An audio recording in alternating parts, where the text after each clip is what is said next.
There's only one place to start an episode. I am absolutely sick of the glint, and the black room, which I had to find, gets rid of the glint, and it looks really nice. So much better. You guys probably didn't even know I had black boots, did you? Well, I do. Thank you guys so much for joining me today. We're going to be doing some fun stuff, hopefully, and I have started by reading the comments from 2 episodes ago because I was gone. I was visiting some family for a week, and now we're back, and I read those comments, and we got all the names in. So some of these names I picked myself. So I have 3 riding dragons, right? We have 3 riding dragons. We got the green one, we have the white one, and we have Fulgurite. So since I named Fulgurite myself, I decided that the ones I'm going to ride should be self-named ones as well. So we got Kion, I believe is how it's pronounced, which is the Greek goddess of snow. And yes, even I'm ignoring the genders. I realize that this is Greek goddess of snow and this is a boy. It is what it is. I'm not worried about the genders for the names or whatever. It's what it is. And then we have Freya, which is actually a name suggested by Mila. I was gonna do my own name, but based on just how the other names worked out, that was just the perfect fit, because the other names, and you'll see. Because if we move into this room, I decided that our 3 stage 5 dragons, and I know they're still babies, but these will be our 3 stage 5 dragons. They are all named after espers from Final Fantasy. So we have Ifrit, who is the esper of fire, so that's our fire dragon. And then we have Shiva, who is the esper of ice, and that's our ice dragon. And finally we have Rama, or Rama, not sure how to say it, but it's our esper of thunder / lightning. So we got our Final Fantasy dragons all squared away as our stage 5 dragons. And then if we turn around, we have 3 dragons that are named after the dragons from Breath of the Wild. So if we come up here for this fire dragon, we have Dinraal, I'm not sure how to say that either. And then we have Nadra, who is the ice dragon, and of course we have Farosh, the lightning dragon. That's right. And then just some fun ones. Volvagia, the fire dragon from Ocarina of Time, who is a boss fight. Thought that was pretty cool. Zephyr, which is a name brought to us by Michael S. in the comments. And then finally, Yulong, who was suggested by Winterwolf. So thank you guys for giving me name suggestions for these dragons. It's been a blast, getting them all squared away. And now it's time for the real fun stuff. And that means going back to the create mod. So I've been doing a little bit of work, and we have done a few things. Not a ton of things, but I just got a few basic machines together. It only took maybe an hour to get them all. The crushers I already built ahead of time using that thing, and thanks to Caffers, let's just take a very brief moment. Thanks to Caffers, there's these things called these little crafter slot cover thingy, and you just plot them in. Wherever you put it in, this thing will assume that slot is filled. So I can move these around, and I no longer have to disconnect the orientation of anything in this. I just move the covers around to the empty spots. Very cool stuff. Thank you, Caffers. But we built the crushers, and the crushers are really neat. You basically just take a block and you throw it up top, and it will go in here and it'll do a little animation. Takes a few moments, and then it will spit out some stuff, which is pretty cool. I put a little basin down beneath this thing so we can do special stuff with whatever the heck this is, the mechanical press. And then I moved the normal press over here just to keep it out of the way.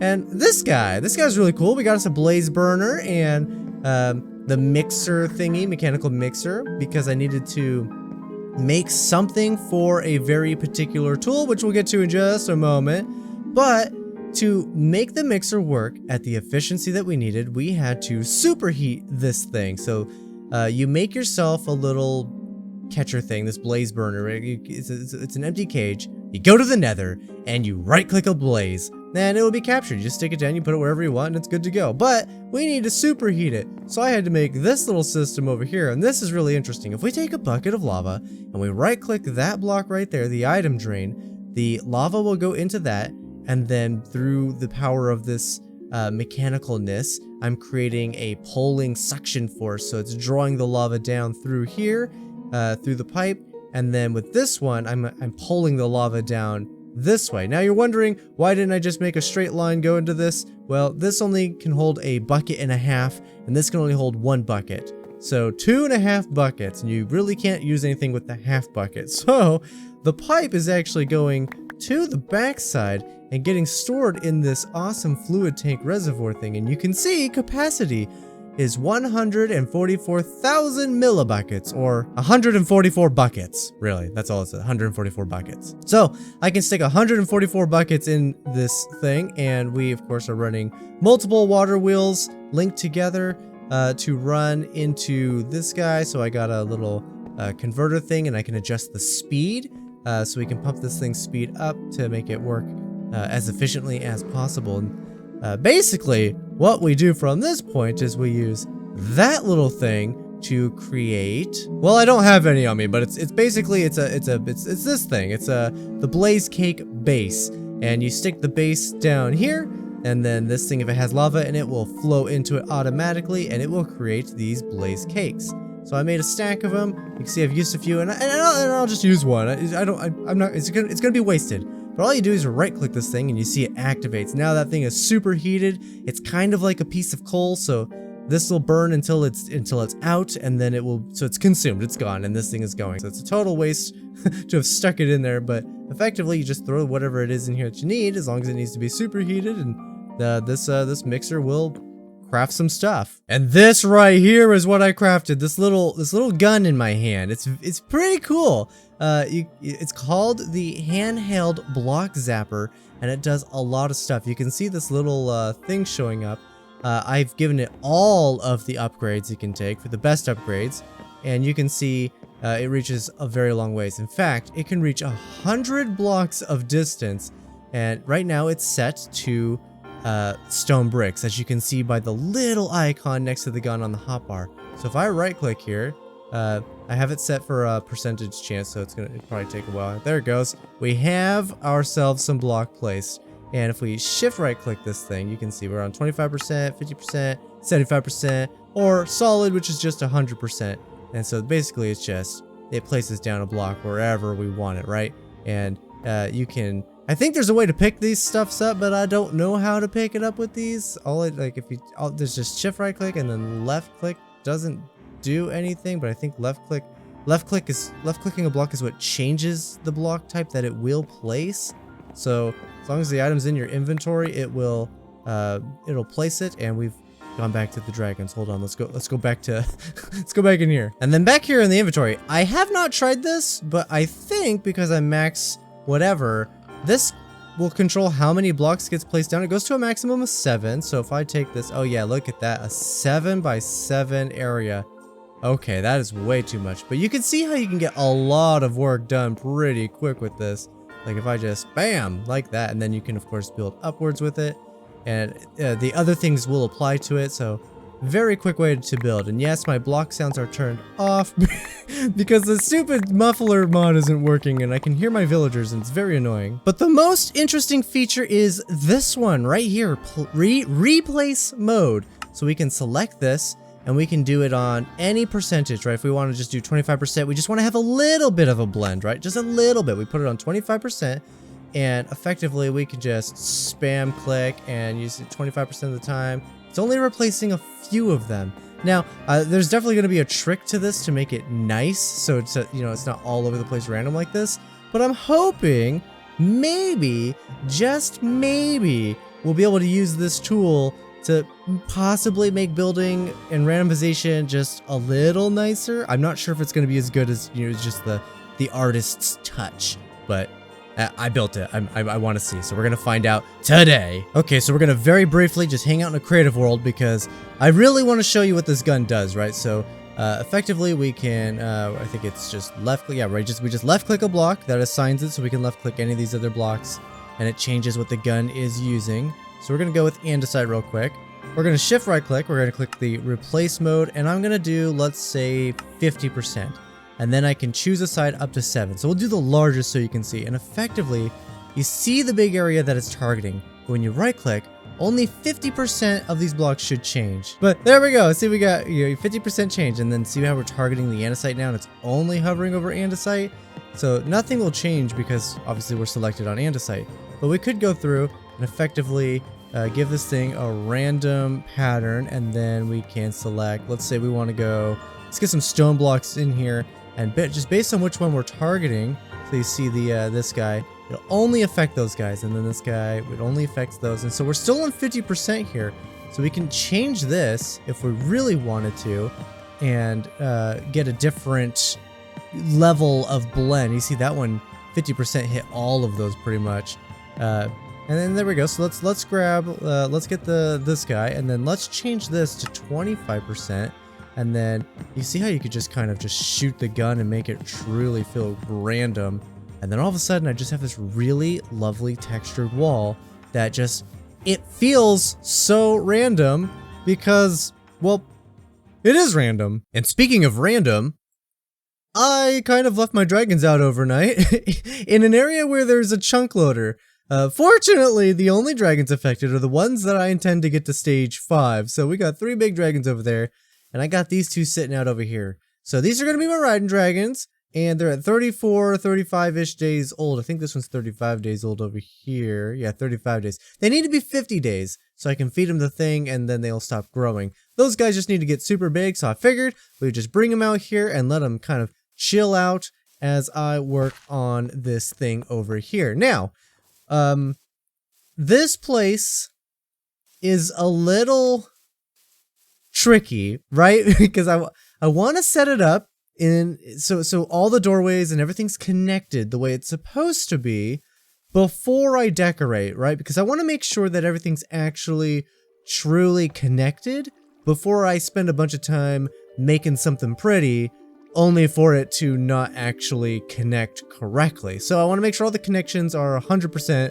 before we actually beautify anything. And this makes it just, you know, again, a little bit tricky because some of these connections aren't supposed to be connected until after a player has done a certain thing.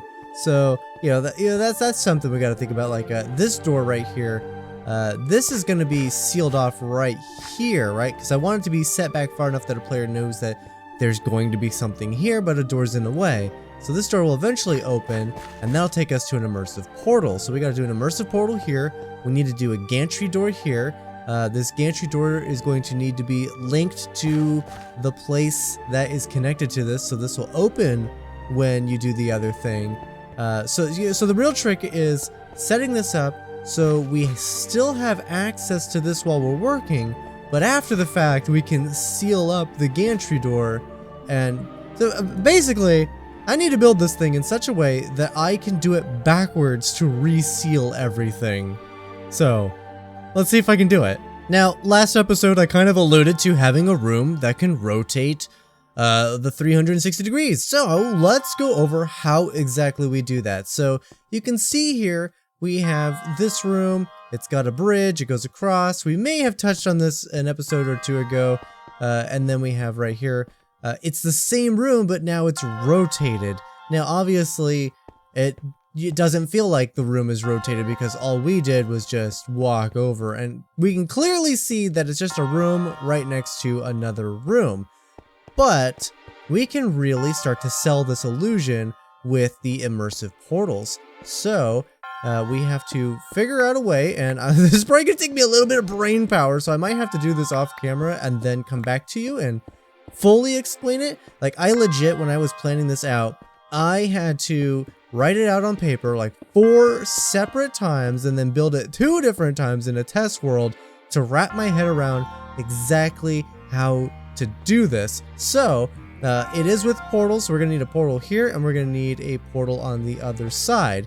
Now, if you'll excuse me for just a moment while I check my notes and all the fun stuff, I need to figure out which way that these are supposed to be connected and which sides are supposed to be deleted to make it fully sell the illusion. So let's skip to that.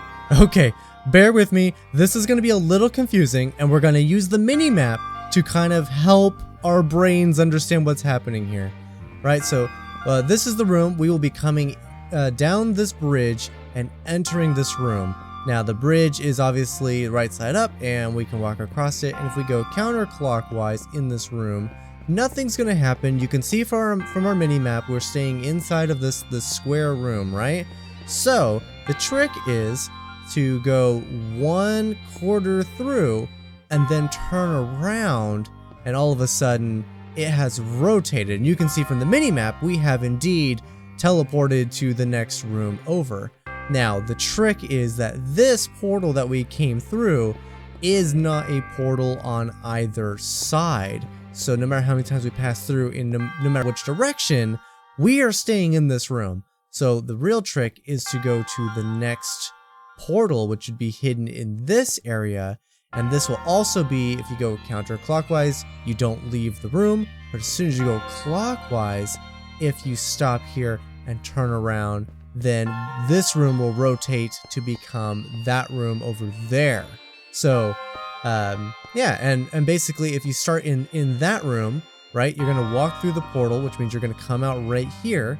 And if we just keep going clockwise and we never turn around, so we'll walk through this portal and we'll end up in the next room over. Again, if we don't turn around and backtrack, we will end up going through the next portal, which will be this guy, which will link to the 4th floor, which is way over there, and it'll have the same effect. And finally, the 5th portal will take you back to the starting room and you'll walk out right here. So, if you only go in a full counterclockwise circle, you will seemingly go nowhere. And if you also go in a full clockwise circle, you will again seemingly go nowhere.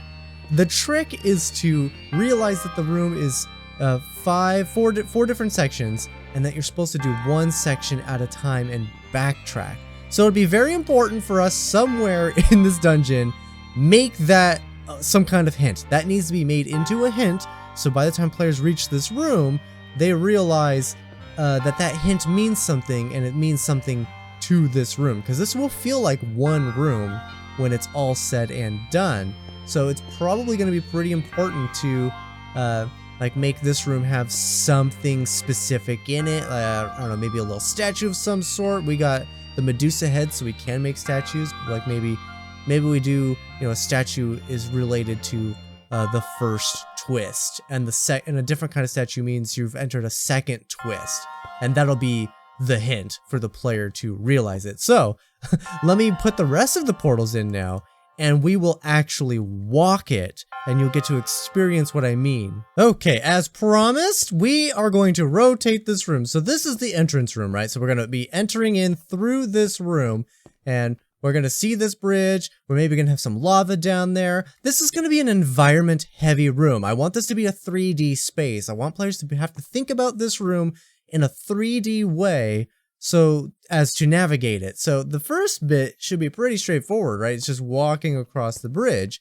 and we got the map off so you can really see this illusion. So we cross the bridge, and if we go, first of all, let's test it. Fully counterclockwise. If we just keep going all the way counterclockwise, just like that, we are still on the correct side. Now if we go fully clockwise, again, that's all the way around clockwise, the bridge appears to be normal. So if you walk fully in either direction, this room appears to be nothing. It appears to be a genuine dead end and has nothing in it. However, if we go through this first section and immediately turn around, all of a sudden the room has rotated, and that means you as the player now have to hop up where these are going to, these were once pillars, now they're the floor.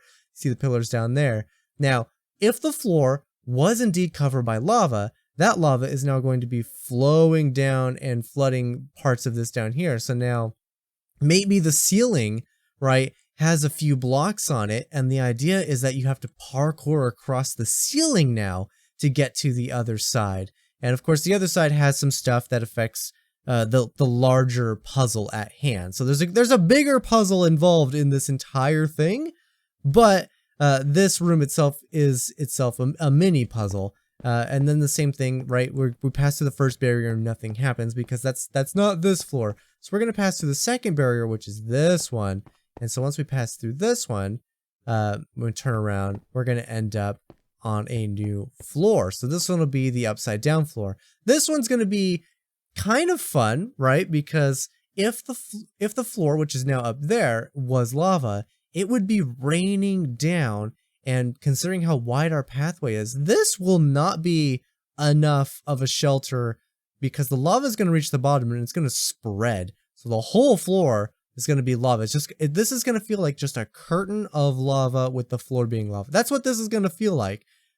So with this room rotated in the different directions, the idea is that you'll do something, unlock a thing. Somehow you're going to make this pathway accessible. And, that's going to be really important so you can get to the other side and do the thing you need to do over there with the room flipped like this. By the way, that back room is also rotating. I don't know if we saw that or not. We'll see it in the next one. So we're going to go to the next portal, which is here. And then we turn around and backtrack. You're going to see that now this is the other way. So if our ceiling had the parkour when it was flipped the other way, going one way, it will be different on this side. I don't think the parkour will work anymore if we want to maintain the same exact model. So the parkour is not going to work anymore. So we have to have a different method that only works from this orientation. And you can see over there that indeed the room does rotate. It's kind of hard with all the stone and the YouTube compression, but that pillar is definitely on its side, which means if we go over there, you'll see that I have a doorway bashed open so we can easily explore over there. This one, considering where the bridge is, that's the floor. That wall would be the floor, and this pillar would be going up to the ceiling. So we're looking at, if we're standing on the floor like this, you would have that wall, and then it would wrap around. And then as the rooms rotate, here we go, we're through. Now, I think this one we're standing on, this one we're actually on the ceiling of this room. So that would be the floor, and we'd be standing on the ceiling. So if we wanted to do something, right, like maybe there was a hole in right here, it's 2 blocks deep, and there's a lever right there. With this being rotated in other directions, that might be entirely inaccessible to the other rotations of the floor, which means you have to be on this orientation of the floor to reach that lever. And that's kind of the trick, is to make it so you want to get to this room in different orientations to do specific things, to reach, access points or what have you. And that this room is the challenge room to get to this room, right? Because this one's gonna be straightforward, right? If we start in this main room, which is right here, and we see up in there, there's a hole and maybe there's a lever, but we can't jump and reach it. Okay, so we need to figure out how to get this room in a position so we can reach that lever. Okay, so how do we do that, right? We got to go across this bridge, rotate some stuff, and then get to this room when it's in a different position so that we may be able to reach that thing. So if we did the lever right there, and this room rotated 90 degrees clockwise, then that hole up there, that particular block, would end up being somewhere in this orientation right here, but the floor would drop down much lower and we'd never be able to reach it. So we'd have to rotate the room again, just for that one lever. That is the idea. This room is meant to be really confusing, but once you get it, I expect this room is going to be the most rewarding room to have solved. And I think every great temple needs that kind of puzzle and that kind of solution. The puzzle that's a real head scratcher, and the one that's also simultaneously, once you figure it out, you feel like a freaking genius. That's this room for this temple. Now, why is this video late? Well, I want to get something done for you guys, specifically for you to see, but also, we went on a trip, Mrs. Tooth and I, we went on a trip, and Mrs. Tooth got sick with the sickness. The one that's going around that you know about. And, I had it for probably a day and a half. It's crazy that I got sick at all. I never ever get sick, but I had it for like a day and a half, so it took me a little bit to recover. But in the meantime, I've been working on just trying to get some details into this area, right? You can see I've been trying to go for like an ancient temple feel. We got the mossy, and I'm just trying to add some details. I'm trying to do what I can, or at least I was trying to do what I could while I wasn't feeling super great. But now I'm feeling actually fantastic, so it didn't stick with me for very long because Mrs. Tooth's still sick though. But we see we got our lava, which is pretty cool. I like it. I'm not sure exactly how we're going to address what happens if a player accidentally falls off, because chances are they will just die, and there's maybe we might include a way back up, but they'll probably die if they hop back down there. So we're gonna go through here, we're gonna rotate the room, and you can see the lava is also rotated, and I absolutely love it. I think it's so cool. This room actually does rotate, and it's just the most magical thing ever. And nope, I fell, and we're gonna climb back up, and you can actually see that this room has rotated as well. See, I know that we mentioned this just a few moments ago about how this room rotates, but I think it really stands out a lot more when you can see where the floor is and see the ceiling material. And then like if you're looking at, like I'm cocking my head to the left to try to make this thing seem right side up to me, but you can see the little branching pillars that from the ceiling. You can see the, you know, the little connecting doodads. It actually rotates. I think it's really cool. All 4 floors have all the lava in, and that took a stupid amount of time to get all the lava. Thankfully, there's these tanks from Industrial 4 going. You can just, they're super easy to make, and yeah, just these guys, just a bunch of iron, and iron really is the easiest thing in the world for us to get. So I made a bunch of those tanks, went to the nether, got a stupid amount of lava, and filled this place out. And of course, we're gonna have to figure out something for this room, right? Because we don't want players to have to walk across this. Obviously, it's lava, so it's a big puzzle. All four orientations of this room link to itself to solve this, so there'll be probably a parkour thing to get through down that way, unlocked by a different orientation of the room. Very exciting. I can't wait to see this come to fruition, and I've probably asked the other members not to watch this video because this video is so spoilery with this particular room, but man, it looks fantastic. Look, the room's rotated again. I am thrilled with it, but this video has gone long, so what do you say we wrap things up here? I wanted to get more done in this video, but I got sick, so it didn't happen. But that's gonna be it for today's episode, guys. Thank you so much for watching. I did not get any of the other doors in place like what I wanted to because I was sick. And we'll just have to do it in the next episode. So, again, for the millionth time, thank you for watching. And I'll see you guys in the next one. Bye!